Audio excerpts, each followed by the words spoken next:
Now we're going to do the final step. We're going to put the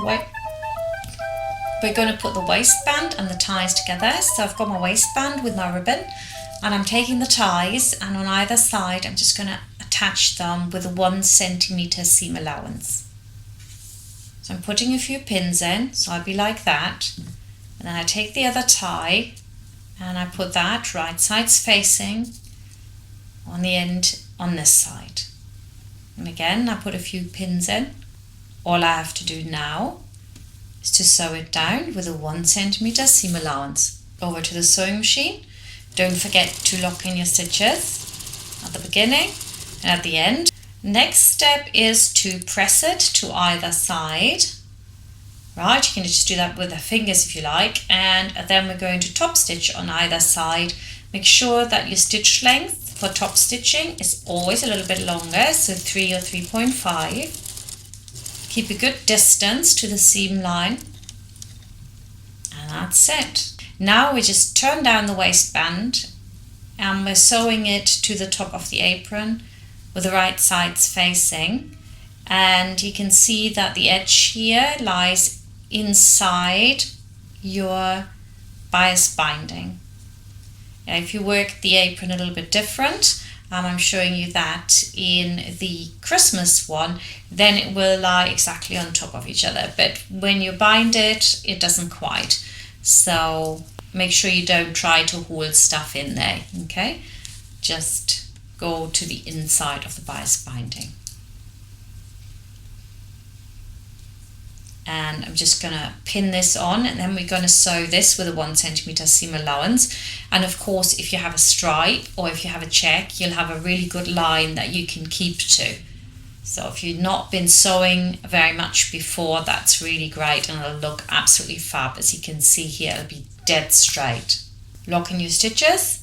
Choose which one it is. Even if it's not quite a centimeter, it doesn't matter as long as it's even, right? And I'm choosing that blue line because I think, well, that's the easiest to go by, and I make that line up exactly with the center of my presser foot, and I just pull it a little bit as well as I go along. Brilliant. All the way to the other side, bang on that edge. First of all, you want to iron this real quick so that it sits nicely, and you can check that you've done it really well, because if you haven't, this is the time that you could still do something about it. Oh, wow, I really love it. Turn it over, and then this feels really thick, so I'm taking my scissor and I'm cutting back one of the seams just so it's not that thick.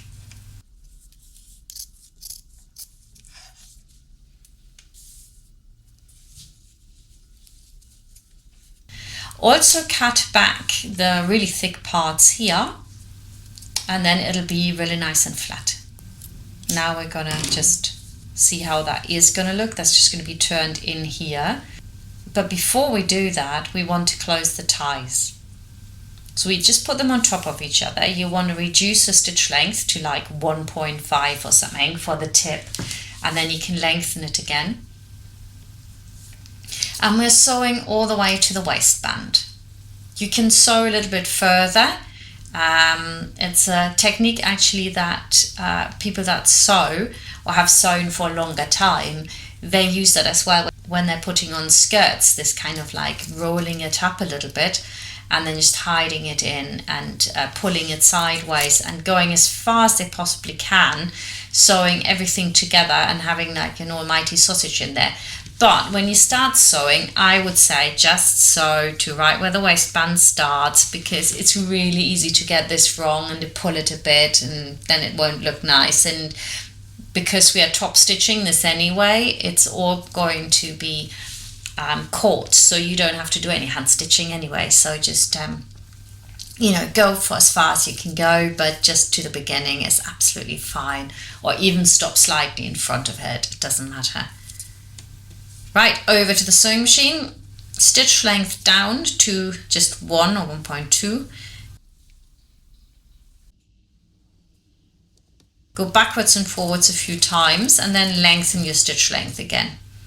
And I'm going foot width because that's what it was when I did the waistband. Yeah, I want to really hit the same point when I get to the waistband. That's the only important thing here. So I line it up with the edge of my presser foot in my case, but it really depends where that check was and where you wanted that line to be.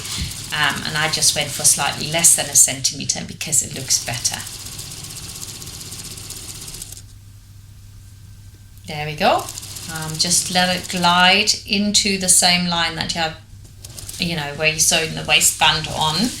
You can kind of see it, and I'm just going to go a little bit over here, not too much. It's not necessary, right? You could even stop a little bit further to the left. And then I just pull the apron out. That's it. Now I need to cut back my ties because otherwise turning it will be really difficult. So I'm going to cut some off here. You can cut away even more sharpish than I did here, but mine is so soft, this fabric, I was a bit worried it might fray.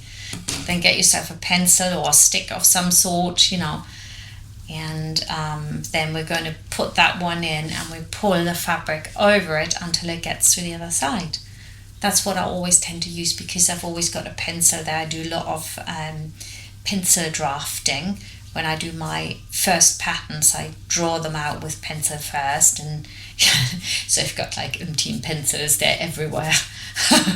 I'm like IKEA, the little pencils from IKEA where they have them everywhere. That's me.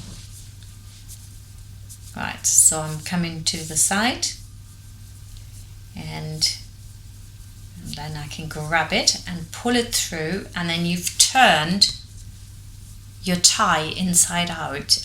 I have seen all manner of ways of doing this, where people were sitting like half an hour because they thought I was too busy and they didn't want to ask me a question, and they've tried to pull it through from the end of where the apron is, and that of course takes forever. This is really fast, so if you've never turned something through, that's the way to do it. Now I'm shaking out my little pencil.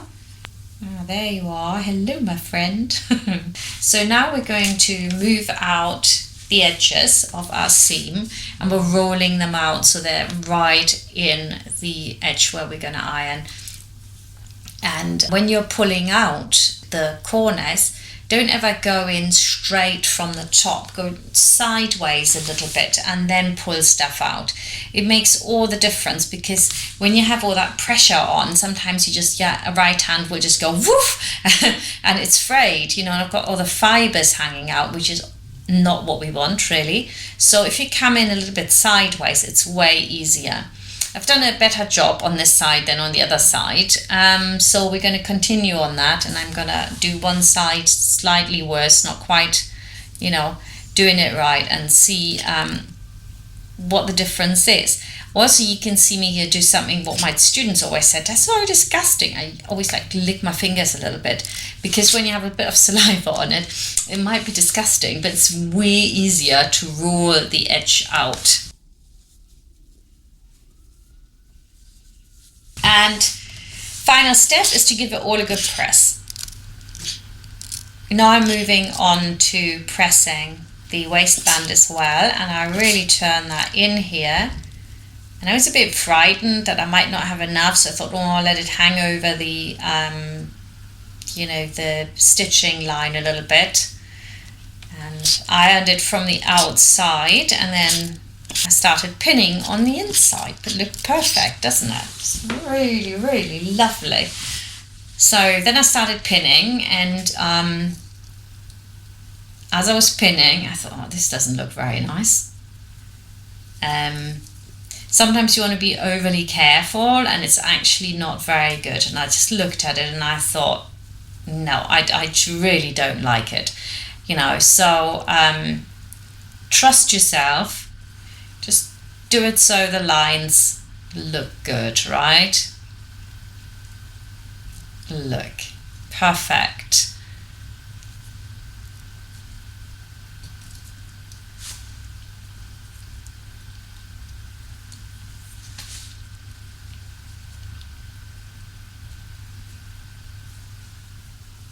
There we are, all done. Now we can start top stitching it. You want to start anywhere in the middle. You never want to start at the very end or on the waistband. Somewhere in the middle. Find a fixed point. In my case, on my puff machine, I've got these little red lines on my presser foot that I'm always using to guide through.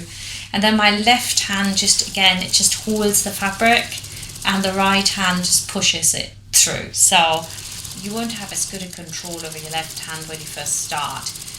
And then after a while, the left hand gets like really nimble as well, and your motor skills improve on your left hand way more than they normally would.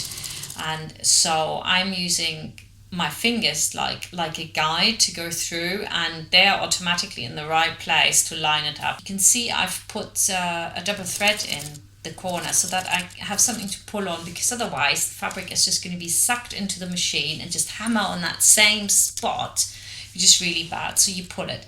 What I haven't done here, and I'm having loops on it, is I haven't done my tension. When you get to the edge, it's better to put the tension up to 7 or even 8, because that way you won't get a loop, and then you put the tension back down. So on the other side, I'm going to do it correctly, and then you're going to see the difference between the she was almost there and how it should look. Yeah, so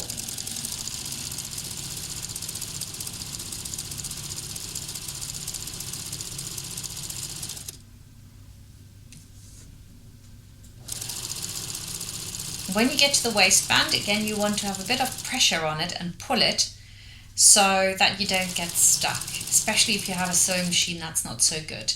And here you can see how I just do that with my left hand. It's like, it's not always that the slower you go, the better it is. I find that if I sew slower, actually it's going to end up more crooked.